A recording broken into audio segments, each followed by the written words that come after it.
Salut à toutes et à tous. Vous êtes bel et bien sur la meilleure chaîne de l'information, la communauté des analphabètes. Vous informer est notre priorité, n'oubliez pas de vous abonner à la chaîne pour ne manquer aucune de nos prochaines vidéos. Allons-y.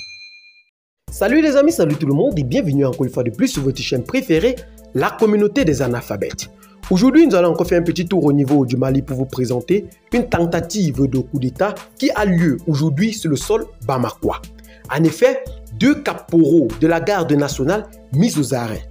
Deux caporaux de la garde nationale mis aux arrêts nous informent les forces armées maliennes abrégées FAMA dans un communiqué.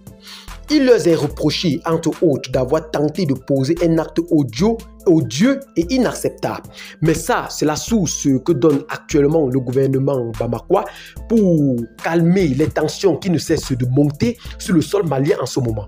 Mais notre source, très bien introduite du côté de Bamako, nous informe que ces deux grands caporaux et hommes forts ont tenté de profiter de la situation actuelle, de la famine, nous pouvons dire ainsi, entre guillemets, pour vouloir déstabiliser le président de la transition afin de s'installer en nouvel homme fort. Mais le président Assimi Goïta, brave homme qu'il est, a su anticiper sur leurs idées et les a déstabilisés.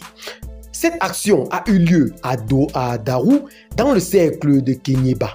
En effet, ces deux caporaux se sont fait passer pour des gendarmes. Ces malfrats ont été recueillis par les vrais agents en service à Kéniéba. Ils sont présentement à la disposition de la gendarmerie pour besoin d'enquête et autres dispositions utiles, détaille le communiqué des FAMA. Ceux-ci ont profité de l'action de la gendarmerie pour pouvoir se présenter comme des gendarmes à Kéniéba, pour pouvoir pénétrer en fond en comble et dissimuler les idées de déstabilisation entre les agents de la police afin de mieux asseoir leur autorité. Mais les FAMA ne se sont pas laissés faire face à cela et les ont mis aux arrêts. Le communiqué précise que la hiérarchie militaire continue les investigations pour situer les responsabilités. Eh bien les amis, nous continuons encore bel et bien du côté du Mali où un poste du Mella attaqué par les terroristes. Le mouvement national de libération de l'Azawad, en abrégé Mella, est un des groupes indépendantistes membres de la coordination des mouvements de l'Azawad, en abrégé SEMA.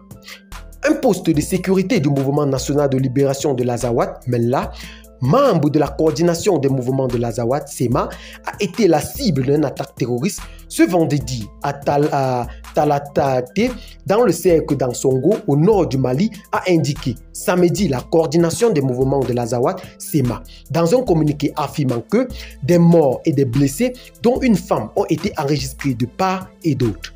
La coordination des mouvements de l'Azawad, SEMA, informe l'opinion nationale et internationale que dans la journée du vendredi 6 mai 2022, un des postes du Mella et de Talatete a subi une attaque attribuée aux terroristes, a déclaré Mohamed El Maouloud Ramadan, porte-parole de la SEMA. Le communiqué précise que suite aux affrontements, des morts et des blessés, dont une femme, sont signalés de part et d'autre, ainsi que des dégâts matériels. Un officier du mouvement national de libération de l'Azawad Mella a été assassiné le 30 avril dernier par des hommes armés non identifiés à Ber, dans la région de Taodéni, au nord du Mali.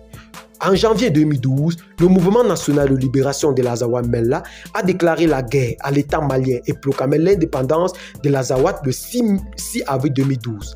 Grâce à la médiation engagée par certains pays, organisations internationales, avec l'Algérie comme chef de file, un accord pour la paix et la réconciliation a été signé le 15 mai et le 20 juin 2015 à Bamako entre les principaux mouvements armés et le gouvernement malien. Eh bien les amis, c'est donc sur ce petit pas d'informations que nous allons donc nous séparer. Partagez la vidéo avec les amis si vous l'avez trouvée intéressante. Abonnez-vous à la chaîne pour savoir de temps à autre la situation qui ne cesse de menacer la tranquillité, la paix et la quiétude sur le sol bamakois en ce moment. Restez donc scotchés et à très bientôt. Bye bye.